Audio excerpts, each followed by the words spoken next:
শিশু সংগঠন আমাদের গাইবান্ধায় অনেক কম। আগে যেরকম ছিল সেই তুলনায় শিশু সংগঠনগুলোর পরিচালক কম। তারপর যারা দেখভাল করেন সংগঠক হিসেবে সেই সংগঠকগুলোও কমে গেছে।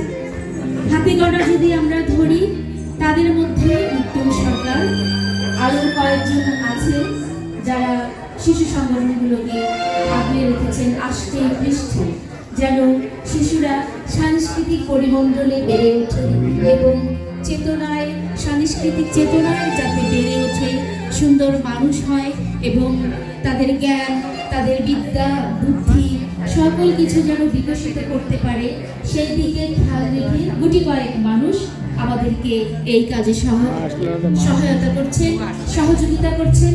তাদের মধ্যে অন্যতম একজন আমাদের উত্তম সরকার। আপনারা জানেন গাইবান্ধা ডেভিড কোম্পানি পাড়া যে পাড়াটি রয়েছে, সেই পাড়ায়